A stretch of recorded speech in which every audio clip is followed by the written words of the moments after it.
बिहार में आज नीतीश सरकार बजट पेश करने की तैयारी में है। वित्त मंत्री बिहार के सम्राट चौधरी आज नीतीश सरकार का बजट रखने वाले हैं। विधानसभा चुनाव से पहले नीतीश कुमार सरकार का ये आखिरी बजट होगा जो आज विधानसभा में रखा जाएगा। बिहार में आज पेश होगा ये बजट। दोपहर 2 बजे का वक्त तय किया गया है। दोपहर 2 बजे बिहार का बजट आने वाला है।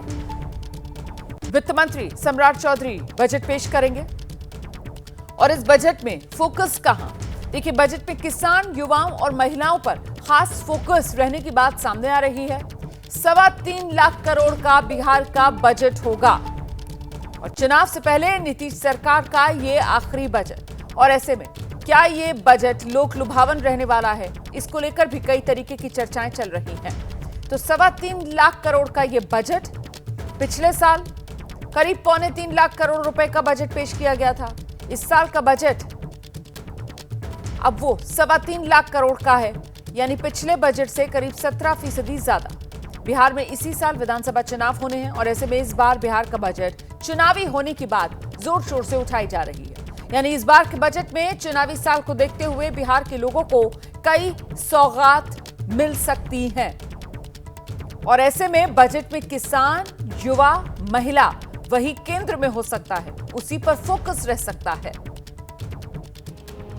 तो इस चुनावी बजट में तोहफे खटाखट, गरीब परिवारों को 2 लाख रुपए तक की आर्थिक सहायता का ऐलान किया जा सकता है। 96 लाख गरीब परिवारों के लिए यह ऐलान जो सीधे फायदा पहुंचाएगा। दिव्यांग विधवा पेंशन की राशि बिहार सरकार बढ़ाने का फैसला ले सकती है। 80,000 से ज्यादा शिक्षकों की बहाली का बड़ा फैसला इस बजट में लिया जा सकता है। किसानों के लिए कई तरह की सब्सिडी का ऐलान सरकार इस बजट पे कर सकती है। 200 यूनिट तक मुफ्त बिजली बिहार के लोगों को दी जा सकती है। तो ये बड़े ऐलान हैं जो आज के बजट में होने की संभावना जताई जा रही है। सीधे आपको लेकर चलेंगे हमारे साथ हमारे सहयोगी पटना से शशांक कुमार और साथ ही निधि श्री भी इस वक्त हमारे साथ मौजूद है। पहले जरा निधि का ही रुख करते हैं और निधि से जानते हैं, निधि, ये बजट दोपहर 2 बजे आना है, लेकिन उससे पहले बजट में क्या खास रह सकता है, खासतौर से चुनावी साल के मद्देनजर सुगबुगाहट क्या है? देखिए, सबसे इम्पॉर्टेंट तो यही है रोमाना कि ये बिहार सरकार अब चुनावी साल में प्रवेश कर चुकी है और ये आखिरी पूर्णकालिक बजट है जो आज पेश होगा और दोपहर 2 बजे सम्राट चौधरी जो कि डिप्टी सीएम और वित्त मंत्री हैं। सवाल ये है कि चुनावी साल में क्या कुछ योजनाओं को लेकर के आज बजट में ऐलान हो सकता है। तो सबसे पहले तो वृद्धा पेंशन, जिसका जिक्र किया जा रहा है कि वृद्धा पेंशन इस वक्त जो है वो कम मिल रहा है, अब इसको बढ़ाया जाए। वृद्धा पेंशन के अलावा गैस सिलेंडर, चूँकि गैस सिलेंडर जो है वो महंगा है और ऐसे में संभव है कि गैस सिलेंडर के दाम क्या कम किए जा सकते हैं। ये कुछ शिक्षकों की बहाली को लेकर के जो है वो ऐलान आज किया जा सकता है।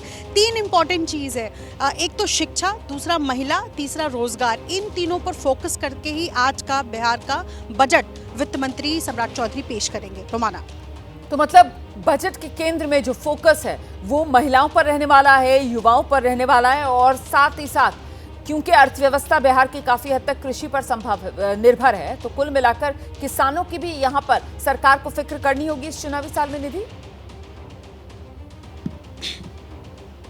बिल्कुल बिल्कुल। देखिए, चूँकि हम सब जानते हैं कि बिहार में अर्थव्यवस्था जो है वो कहीं ना कहीं कृषि पर निर्भर करता है और ऐसे में किसानों के लिए, किसानों के हित में जो है वो क्या कुछ ऐलान हो सकता है, इस पर भी नज़रें रहेंगी। चूँकि मैंने पहले बताया कि महिलाएं नीतीश सरकार के पूरे 5 साल के अगर उसमें देखें तो वो केंद्र में रही हैं महिलाएँ, तो महिलाओं के हित में क्या कुछ योजनाओं का ऐलान जो है वो आज के बजट में हो सकता है। इसके अलावा कृषि, शिक्षा,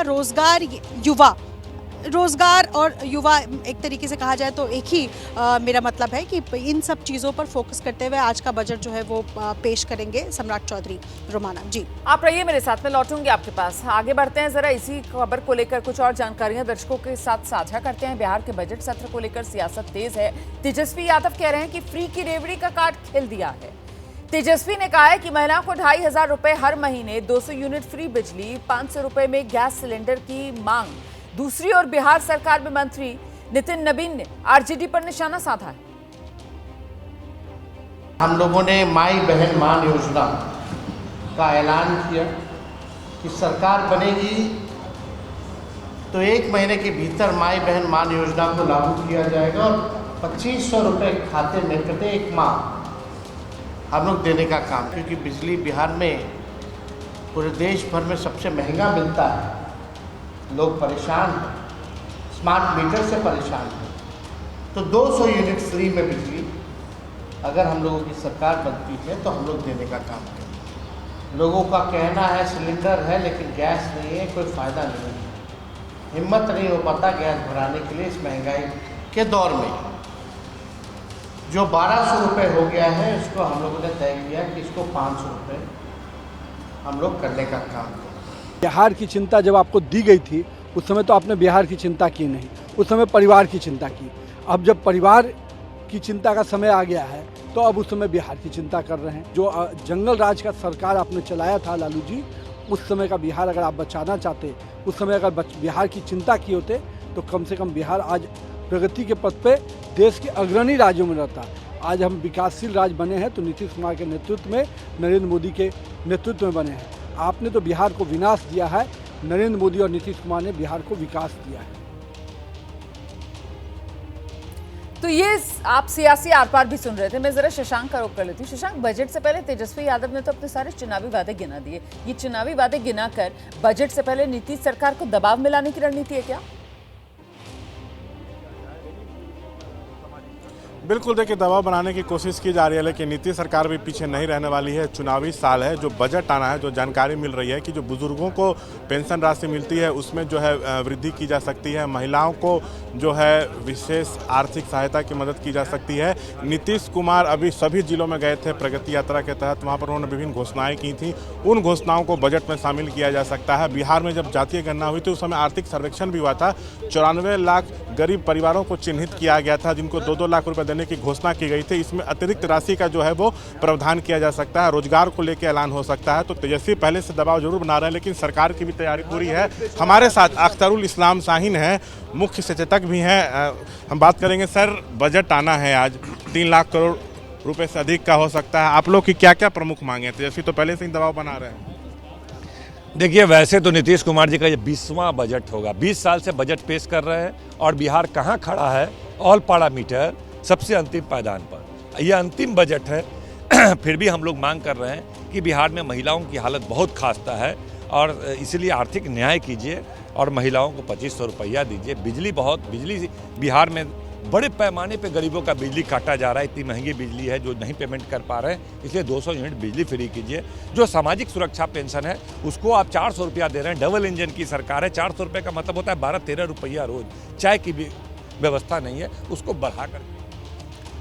तो सुन रहे हैं आप किस तरीके से वो फ्री वाला दाव, उसमें बजट से पहले नीतीश सरकार पर दबाव बनाता हुआ विपक्ष यहां पर नजर आ रहा है। और इस बीच एक और बड़ी खबर मैं आपको बता दूं, नीतीश कुमार से बिहार के राज्यपाल ने मुलाकात की। खुद सीएम आवास पहुंचकर बिहार के राज्यपाल आरिफ मोहम्मद खान ने नीतीश कुमार से ये मुलाकात की है। प्रोटोकॉल तोड़कर वो नीतीश कुमार के आवास पर गए और वहां पर दोनों की ये मुलाकात हुई है। आज बजट पेश होना है और उससे पहले सीएम और राज्यपाल की ये मुलाकात। और इस बीच बिहार सरकार के वरिष्ठ मंत्री नीतीश कुमार के करीबियों में गिने जाते हैं विजय चौधरी, वो भी नीतीश कुमार के घर पर ही मौजूद जिस समय आरिफ मोहम्मद खान और नीतीश कुमार की ये मुलाकात हुई है नीतीश कुमार के आवास पर।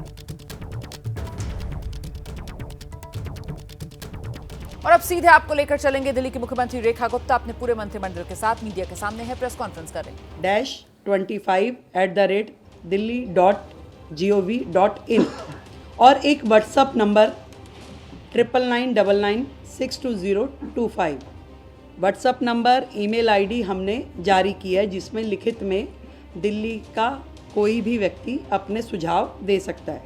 इसके अलावा जो अलग अलग वर्ग दिल्ली में हैं, जितने महिला संगठन हैं, उन महिला संगठनों से संवाद करने के लिए हमने 5 मार्च को इसी विधानसभा परिसर में दिल्ली के अलग अलग कोने से महिला संगठनों को आमंत्रित किया है ताकि वो अपने लिखित में सुझावों के साथ आएं और हमें वो दें। इसी श्रृंखला में जितने भी दिल्ली के, मैंने कहा कि कंसर्न्ड लोग हैं, जैसे कि हमारा दिल्ली देहात, किसान, ये सभी शिक्षा जगत के लोग, युवा, इन सबको हम हमारे मंत्रीगण, हमारे विधायकगण संपर्क करेंगे, मिलेंगे और उनके सुझाव लेंगे। अनऑथराइज कॉलोनी, झुग्गी, प्रोफेशनल्स, हर वर्ग, हम सबका प्रयास रहेगा कि दिल्ली का ये बजट जनता का बजट होगा और इसमें उनके हित से जुड़े हुए प्रत्येक एस्पेक्ट को हम कवर करें, उनके सुझावों पे हम अमल करें। अगले जो समय आने वाला है इसमें पूरा का पूरा मंत्रिमंडल और सभी विधायकगण जनता के बीच, जनता के पास जाकर के उनके सुझावों को ग्रहण करेंगे। तो ये सारा जो काम है विकसित दिल्ली बजट, दिल्ली के लिए हमारे प्रधानमंत्री नरेंद्र मोदी जी के नेतृत्व में विकास के काम जो कि पहले होते नहीं थे, केवल बहाने जनता को मिले, इस बार दिल्ली विकास के कार्यों को होता हुआ देखेगी। एक नया अध्याय दिल्ली का लिखा जाना है। हम जनता के हितों को सुरक्षित करने के लिए संकल्पबद्ध हैं। अपने संकल्प पत्र में किए हुए हर वायदे को पूरा करने के लिए संकल्पबद्ध हैं। और आप इससे पहले कि मुझसे कोई भी प्रश्न, क्योंकि प्रश्न उत्तरी नहीं है, केवल इंफॉर्मेटिव जो मैंने देनी थी सूचना वो है, फिर से दोहराती हूँ, जितने भी हमने संकल्प लिए हैं, दिल्ली की जनता से वादे किए हैं, एक एक वायदों की पूर्ति की जाएगी। और आप सच मानिए 10 दिन हुए, एक दिन की भी छुट्टी, सैटरडे संडे भी सचिवालय काम कर रहा है और अब बजट पे लगातार चर्चा और विभागों के साथ जो बैठना होगा उसमें भी प्रत्येक दिन काम होगा। समय कम है, काम बहुत है, तो हम थोड़ा प्रेस वार्ता और उसकी बजाय जनता के बीच में रह के काम करना चाहेंगे। आप सबका हमें सहयोग मिलेगा, मुझे पूरी उम्मीद है। और आज जो सदन में चर्चा होगी वो CAG हेल्थ रिपोर्ट पे चर्चा होगी और ये कितने बड़े बड़े घोटाले और किस प्रकार से CAG की रिपोर्ट को इतने साल उन्होंने पेश नहीं होने दिया, आप समझ रहे हैं कि कितनी चीज़ें इसमें उजागर होके आ रही है। और अभी तो 2 रिपोर्ट पेश की है केवल, अभी 12 रिपोर्ट्स और आनी है। इन 12 रिपोर्ट्स में और कितनी चीज़ें इनकी आने वाली है। दिल्ली की जनता के सामने आम आदमी पार्टी की पूर्ववर्ती सरकार एक्सपोज हो चुकी है। आज दिल्ली की जनता उनकी एक एक कारगुजारी को देख रही है, कैसे उन्होंने दिल्ली की जनता के साथ धोखा किया। ईमानदारी का चोला पहनकर दिल्ली में आए पर बेईमानी की हर सीमा को उन्होंने लांघा। तो आज हाउस में हमारे सभी विधायक वो चर्चा करेंगे और विपक्ष से भी मैं कहना चाहूँगी कि सार्थक चर्चा में अपना सहयोग करें और आगे उनकी मर्जी है। बहुत बहुत धन्यवाद, थैंक यू सो मच। हाँ यस, अभी हम दे रहे हैं ये व्हाट्सअप नंबर, सभी लोग ले लें। ईमेल आईडी का आप राइटिंग में भी देंगे आपको, और दोबारा चाहें तो मैं एक बार बोल देती हूँ। राइट, विकसित दिल्ली बजट -25@delhi.gov.in और फ़ोन नंबर, ये प्रेस रिलीज़ में आपको आ जाएगा। और ये फ़ोन नंबर हम खड़े हो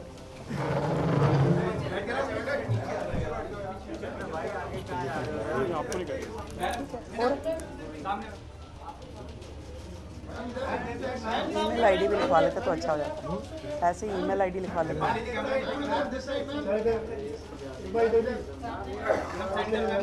ये व्हाट्सएप नंबर है, इस पे लोग अपने सुझाव डाल सकते हैं।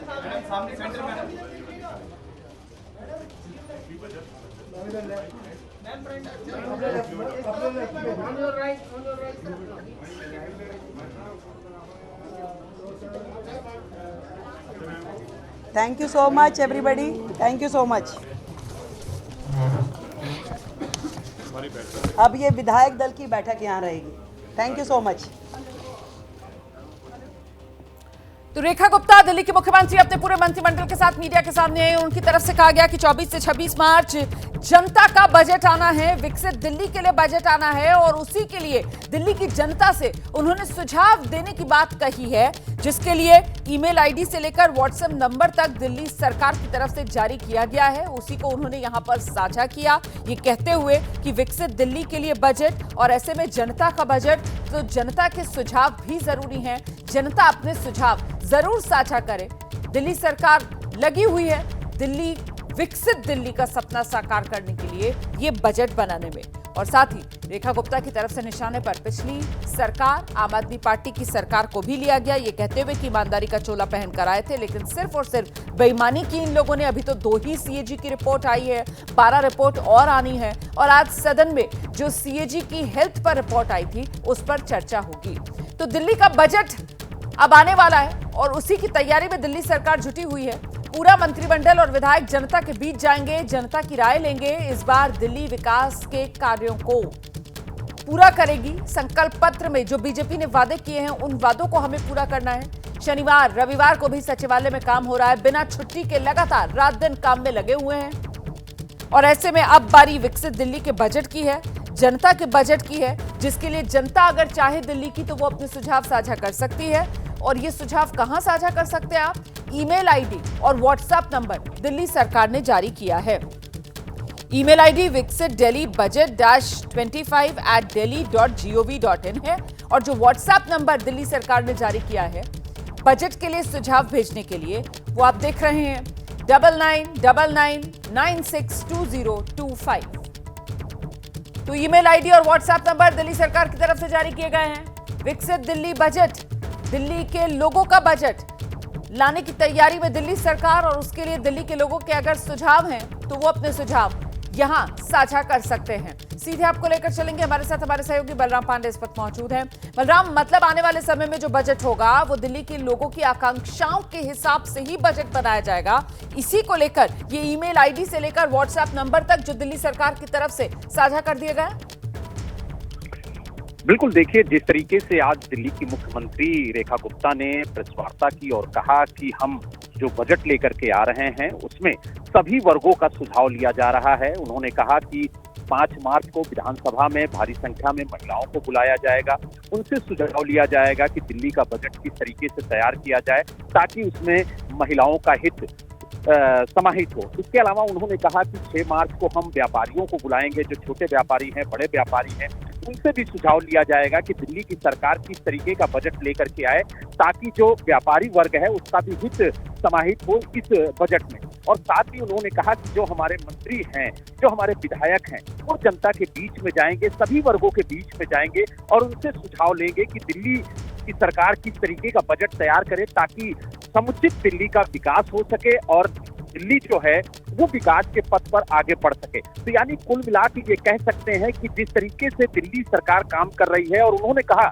कि देखिए हमारे मंत्री और हम खुद रविवार को भी सचिवालय के अंदर काम करते हुए आपको नजर आ रहे होंगे और लगातार हमने एक दिन भी छुट्टी नहीं ली है और हम काम कर रहे हैं और कोशिश हमारी यही है कि दिल्ली की जनता को हम अपना पहला बजट बेहतर और अच्छा दें ताकि दिल्ली का जो विकास है वो तेजी से आगे बढ़ सके। और आप रहिए मेरे साथ बलराम, मैं लौटूंगी आपके पास। तो ये विकसित दिल्ली का बजट है जो लेकर आएगी दिल्ली सरकार और इसीलिए सुझाव दिल्ली के लोगों से मांगे गए हैं और साथ ही साथ निशाने पर पिछली आम आदमी पार्टी सरकार को भी लिया गया है। एक बार फिर से सुनाते हैं आपको क्या कुछ कहा दिल्ली की मुख्यमंत्री रेखा गुप्ता ने। विकसित दिल्ली का बजट 2025-26 जिसे हम 24 मार्च से 26 मार्च के बीच में प्रस्तुत करने की तैयारी कर रहे हैं। दिल्ली के विकास की रफ्तार को तेज करने के लिए सरकार जो है समाज के सभी वर्गों को साथ में लेते हुए उनके सुझावों को शामिल करने का प्रयास करेगी। ये बजट विकसित दिल्ली बजट है और इसमें जनता के प्रत्येक वर्ग के सुझाव शामिल हो। इस निमित्त दिल्ली सरकार की ओर से व्हाट्सएप नंबर, ईमेल आईडी हमने जारी की है जिसमें लिखित में दिल्ली का कोई भी व्यक्ति अपने सुझाव दे सकता है। और आइए अब आगे बढ़ते हैं। 1 मार्च को आप जानते हैं हरियाणा के सांपला में सूटकेस में एक शव मिला था, जिसके बाद मौके पर खौफ का माहौल बन गया था। गला घोंटकर युवती की हत्या की आशंका तब जताई गई थी। पुलिस ने इस मामले में पड़ताल तेज की। मृतका की शिनाख्त हुई कांग्रेस नेता हिमानी नरवाल के रूप में। इस हत्याकांड को लेकर सियासत भी जमकर हुई और इस बीच आरोपी तक पहुंचना पुलिस के लिए एक बड़ी चुनौती बन गया था, लेकिन आखिरकार पुलिस को कामयाबी मिली। कानून के हाथ आरोपी के गिरेबान तक पहुंच गए। बड़ी खबर आपको बता दें, हिमानी नरवाल हत्याकांड से जुड़ी हुई पुलिस ने एक आरोपी सचिन को गिरफ्तार कर लिया है। दिल्ली के नागलोई से आरोपी की गिरफ्तारी हुई है। प्रारंभिक जांच में आरोपी सचिन ने हत्या की बात कबूल कर ली है। आरोपी के पास से हिमानी का मोबाइल फोन बरामद हुआ है। आरोपी के पास से हिमानी की कुछ ज्वेलरी भी बरामद हुई है। ये आरोपी जो है वो बहादुरगढ़ के नजदीक गांव है, वहां का रहने वाला है। हिमानी की हत्या उसके घर पर ही की, ये जानकारी सामने आ रही है सूत्रों के हवाले से। और हत्या के बाद शव को हिमानी के ही सूटकेस में डालकर ले गया था ये आरोपी। हिमानी के साथ काफी समय से ये रिलेशनशिप में था। सूत्र जानकारी दे रहे हैं, ये तमाम दावे इस आरोपी की तरफ से किए जा रहे हैं कि शादी का दबाव हिमानी की तरफ से उस पर बनाया जा रहा था। साथ ही हिमानी उसे ब्लैकमेल कर रही थी। अपने आप को हिमानी का बॉयफ्रेंड ये शख्स बता रहा है। कह रहा है कि हिमानी को काफी पैसे भी ये दे चुका था। बार बार और ज्यादा पैसे की डिमांड हिमानी की तरफ से की जा रही थी।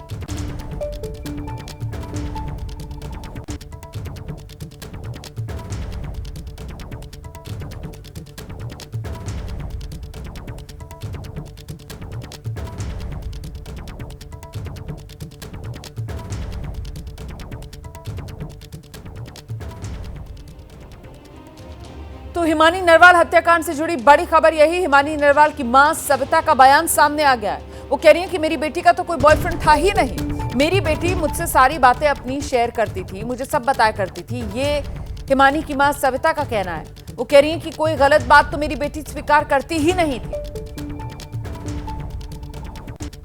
आरोपी तो मैं बता रही हूँ, हाँ कोई है और अपना ही है, नजदीकी है, चाहे वो पार्टी से जुड़ा हो, चाहे दोस्त हो, कॉलेज का हो या कोई मतलब रिश्तेदार हो, तो वो ही बंदा मेरे घर तक आ सकता है जिस पर वो बहुत हद से ज्यादा विश्वास करती है। और उसका विश्वास अगर कोई तोड़ता है, मतलब कुछ भी एक भी लफ्ज गलत, तो वो उसके लिए मतलब एक्शन उठाती थी, चाहे वो मतलब कोई भी क्यों, चाहे वो उससे 4 गुना बड़ी उम्र का क्यों ना हो, वो किसी का भी मतलब गलत बर्दाश्त नहीं करती। तो उसके साथ कुछ गलत हादसा हुआ है, मैं ये मतलब 100% कह सकती हूँ। वो किसी का एक लफ्ज भी गलत बर्दाश्त नहीं करती थी। दोस्त और बॉयफ्रेंड में भी बहुत फर्क होता है। दोस्त एक अलग चीज होती है, बॉयफ्रेंड एक अलग चीज। वो उसका हमने पूरी मतलब रिश्तेदारों ने सब ने पूछा, वो ये कहती थी मैं इस तरह के कीड़े नहीं पालती, मैं तो सिर्फ काम से काम, भाई दोस्त है दोस्त बन के रहो बस।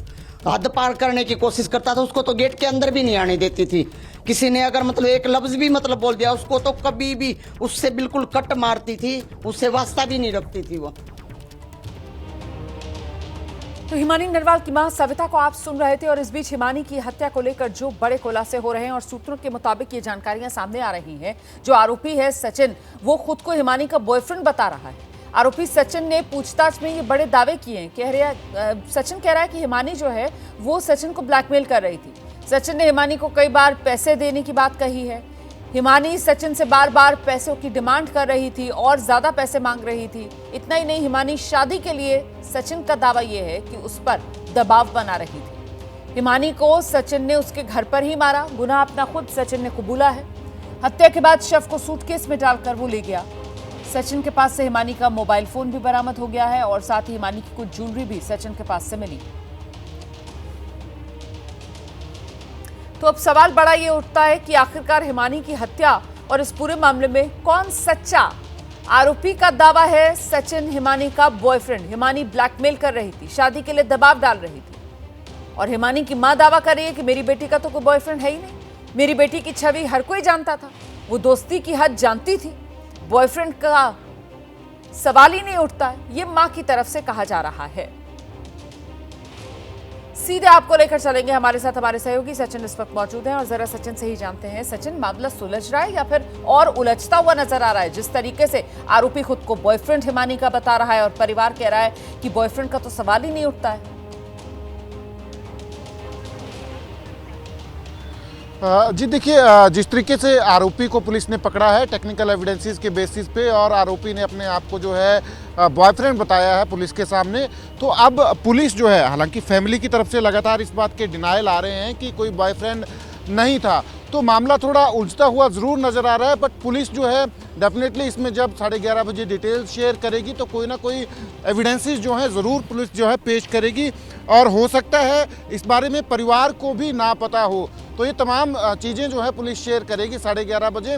पर फिलहाल जो है थोड़ा सा मामला उलझता हुआ नज़र आ रहा है, जिस तरीके से परिवार जो है पूरे कॉन्फिडेंस के साथ बोल रहा है कि नहीं, ये इस तरीके से नहीं हो सकता है, पर पुलिस ने एविडेंसेस के बेसिस पे ही जो अक्यूज्ड है उसको पकड़ा है। तो डिटेल्स जो है जब आएंगी तब जो है सारी बात जो है ये क्लियर हो पाएगी। लेकिन ये भी गौर करने वाली बात है कि आरोपी जो है वो खुद आकर सरेंडर करता है और उसके बाद वहां से रोहतक पुलिस उसको अपनी कस्टडी में लेती है, और अभी तक तो ऐसा लग रहा है जैसे पूरा का पूरा मामला जिस तरीके से आरोपी ने चाहा उसी तरीके से आगे बढ़ रहा है। आरोपी का ही ये पक्ष है, आरोपी के ये तमाम दावे हैं कि मैं बॉयफ्रेंड था, मुझ पर शादी का दबाव बना रही थी, मुझे ब्लैकमेल कर रही थी, कई बार पैसे दे चुका था और पैसे देने का दबाव डाल रही थी। ये तमाम जो एक तरीके से पक्ष है वो तो आरोपी का ही है जो अभी तक सामने आ रहा है इस पूरे मामले में। सचिन कि देखिए, ये ज़रूर है कि आरोपी ने खुद सरेंडर किया है, पर इसमें भी ये बात है कि पुलिस जो है, क्योंकि पुलिस इसको इन्वेस्टिगेट कर रही थी सारे मामले को, तो पुलिस जो है टेक्निकल एविडेंसेस के बेस के ऊपर जो है इसके अक्यूज़ तक जीरो इन किया था। तो अक्यूज़ के पास कोई चारा भी नहीं था अपने आप को सरेंडर करने के अलावा, तो उसने सरेंडर किया है और अपने आप को पुलिस के सामने ये क्लेम किया है कि मैं बॉयफ्रेंड था इनका, और कत्ल जो है इसने किया है। जिस तरीके से शादी के लिए दबाव की बात इसने पुलिस के सामने बताई है, ब्लैकमेलिंग का दावा जो है इसने किया है। पर हाँ, इसमें बहुत सारे और भी चीज़ें हैं जो अभी इन्वेस्टिगेशन में सामने आनी बाकी हैं और पुलिस उनकी डिटेल्स ज़रूर शेयर करेगी। पर फिलहाल जो है, क्योंकि अक्यूज़ ने खुद सरेंडर किया है पुलिस के सामने और अपनी जो तमाम बातें हैं वो पुलिस के साथ शेयर की हैं, तो अब देखना यह है कि अब पुलिस इसमें अपनी सारी बात को जो है कैसे जो है, कौन से एविडेंसेस जो हैं जिनके बेसिस पे पुलिस जो है इस चीज़ को जस्टिफाई करेगी, कौन कौन से प्रूफ जो है पुलिस जो है देगी। और इसके बारे में, आरोपी के बारे में क्या जानकारी मिल पा रही है?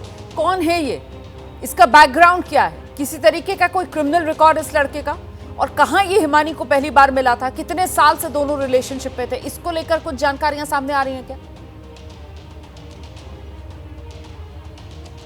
जी देखिए, ये लड़का जो है कितने टाइम से हिमानी के साथ रिलेशनशिप में था या कब से बॉयफ्रेंड था, ये तमाम चीज़ें जो हैं अभी तक सामने नहीं आई हैं, क्योंकि परिवार को ही जब जानकारी नहीं है कि हिमानी का इस तरीके से कोई बॉयफ्रेंड था या नहीं था, तो ये तमाम चीज़ें जो है ये, क्योंकि ये जो फ़ोन डिटेल्स हैं हिमानी की, उनके बेसिस पे जो है ये सारी चीज़ें पता चलेंगी कि आखिरकार कितने समय से हिमानी जो है संपर्क में थी और ये लड़का कौन है जिसको लेकर जो है जिसने सरेंडर किया है पुलिस के सामने, क्योंकि परिवार ने तो इसका डिनाइल किया है। तो जो फ़ोन है, असल में फ़ोन की जो इन्वेस्टिगेशन है वो जो है उससे सारी चीज़ें पता लगेंगी कि आखिरकार ये कितने समय से इसके संपर्क में था और कब जो है, कैसे जो है जो कत्ल हुआ उससे पहले कैसे चीज़ें जो हैं अनफोल्ड हुई थी।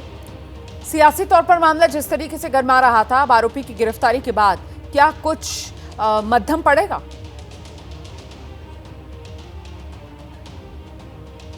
जी देखिए, इस मामले में राजनीति जो है होने की जो है पूरी संभावना थी। जिस तरीके से कांग्रेस ने इस सारे मसले को लॉ एंड ऑर्डर से जोड़ के देखा, लॉ एंड ऑर्डर से, क्योंकि पहले से ही हरियाणा सरकार को जो है कानून व्यवस्था के मुद्दे पर घेरती रही है कांग्रेस, और खासकर जब नई बीजेपी सरकार बनी है तीसरी टर्म में, उसके बाद जो है ये एक नया मुद्दा जो है विपक्ष के हाथ लगा था। पर क्योंकि जिस तरीके से ये गर्लफ्रेंड और बॉयफ्रेंड वाला मामला जो है सामने आ रहा है, जिस तरीके से अनफोल्ड हुई हैं चीज़ें, तो कहीं ना कहीं जो राजनीतिक टारगेट के ऊपर जो हरियाणा सरकार आ रही थी, तो उससे तो ज़रूर जो है हरियाणा सरकार को थोड़ा सा सुकून मिला होगा। पर कहीं ना कहीं अब इन्वेस्टिगेशन जो है उसके ऊपर डिपेंड करेगा कि सारी चीज़ें जो है पुलिस जो है इन सारी चीज़ों को कैसे जस्टिफाई करेगी, कौन कौन से एविडेंसेस जो हैं, जो अपना जो ये पक्ष है उसमें लेके आती है पुलिस। क्योंकि अल्टीमेटली जब ट्रायल होगा तो सारी चीज़ें जो हैं पुलिस को कोर्ट में जो है वो भी प्रूव करनी पड़ेंगी, और अगर कोर्ट में ये सारी चीज़ें नहीं टिकती हैं तो फिर जो है मामला जो है वो उलझ जाएगा। तो इसलिए पुलिस के जो पास एविडेंसेस क्या हैं, प्रूफ क्या हैं, उनके ऊपर सारा डिपेंड करेगा। प्रधानमंत्री नरेंद्र मोदी गुजरात पहुंचे हुए हैं लायन सफारी पर, ये तस्वीरें आपके सामने हैं। प्रधानमंत्री नरेंद्र मोदी गुजरात दौरे का पीएम का आज ये तीसरा दिन है, और ऐसे में शासन में जंगल सफारी का आनंद लेते हुए प्रधानमंत्री नरेंद्र मोदी को आप देख रहे हैं, फोटोग्राफी करते हुए भी यहाँ पर प्रधानमंत्री नरेंद्र मोदी नजर आ रहे हैं। तस्वीरें जो हैं, खूबसूरत नज़ारे जो हैं, वो कैमरे में कैद करते हुए प्रधानमंत्री नरेंद्र मोदी। जंगल सफारी पर प्रधानमंत्री नरेंद्र मोदी। ये शासन में जंगल सफारी का आनंद प्रधानमंत्री नरेंद्र मोदी ले रहे हैं। शासन दरअसल गिर राष्ट्रीय उद्यान का मुख्यालय है और यहीं पर ये तस्वीर देखिए कितनी खूबसूरत है। बिल्कुल सामने वो शेर जो बैठे हुए नजर आ रहे हैं और प्रधानमंत्री नरेंद्र मोदी जो यहां पर जंगल सफारी का आनंद ले रहे हैं, उसी को कैमरे में कैद करते हुए ये तस्वीर देखिए। बिल्कुल सामने पेड़ के नीचे शेर बैठा हुआ नजर आ रहा है और प्रधानमंत्री नरेंद्र मोदी उसकी तस्वीर लेते हुए। तो बेहद खूबसूरत ये तस्वीरें हैं, यादगार पल जिन्हें अपने कैमरे में कैद कर रहे हैं प्रधानमंत्री नरेंद्र मोदी। एशियाई शेरों के घर के तौर पर गिर सोमनाथ की ये पहचान। गुजरात दौरे पर प्रधानमंत्री नरेंद्र मोदी और ऐसे में गिर में प्रधानमंत्री नरेंद्र मोदी जंगल सफारी। आपको बता दें कि शासन गिर राष्ट्रीय उद्यान का मुख्यालय सिंह सदन लौटने पर यहां राष्ट्रीय वन्यजीव बोर्ड के पदेन अध्यक्ष के रूप में बैठक की अध्यक्षता भी प्रधानमंत्री नरेंद्र मोदी करेंगे और बैठक के बाद प्रधानमंत्री नरेंद्र मोदी शासन में यहां कुछ जो महिला वन्य कर्मियां हैं उनसे संवाद का भी एक कार्यक्रम है प्रधानमंत्री नरेंद्र मोदी का आज। तो ये एशियाई शेरों के घर में प्रधानमंत्री नरेंद्र मोदी आज पहुंचे हुए हैं।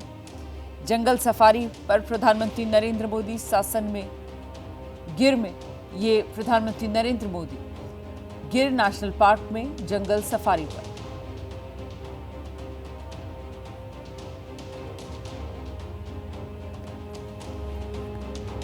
हाथ में कैमरा है प्रधानमंत्री नरेंद्र मोदी के और तस्वीरों को कैमरे में कैद करते हुए बिल्कुल जिस तरीके से आम पर्यटक पहुंचते हैं यहां गिर में नेशनल पार्क में और जिस तरीके का उत्साह होता है उनमें, और ख़ासतौर से वो जो एक ललक होती है, ख़ासतौर से जो प्रोफेशनल फोटोग्राफर्स होते हैं उनके अंदर कि खूबसूरत पलों को किसी तरीके से कैमरे में यादगार बना दिया जाए कैद करके, कुछ उसी अंदाज में यहाँ पर प्रधानमंत्री नरेंद्र मोदी भी नजर आ रहे हैं।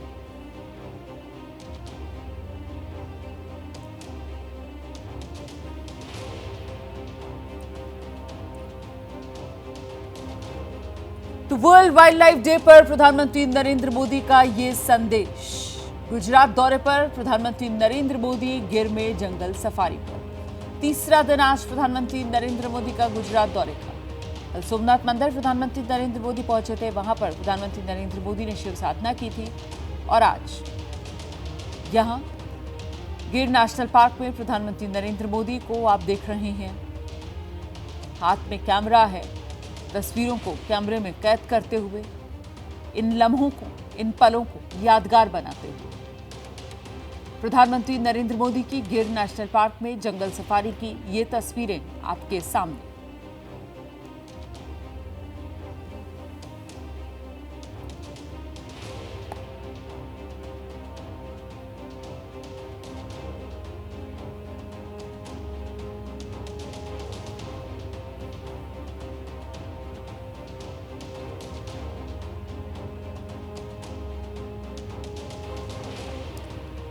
प्रधानमंत्री नरेंद्र मोदी का गृह राज्य है गुजरात और ऐसे में 3 दिन का गुजरात दौरा प्रधानमंत्री नरेंद्र मोदी का, जिसमें ये कुछ तस्वीरें भी आप देख रहे हैं गिर नेशनल पार्क से।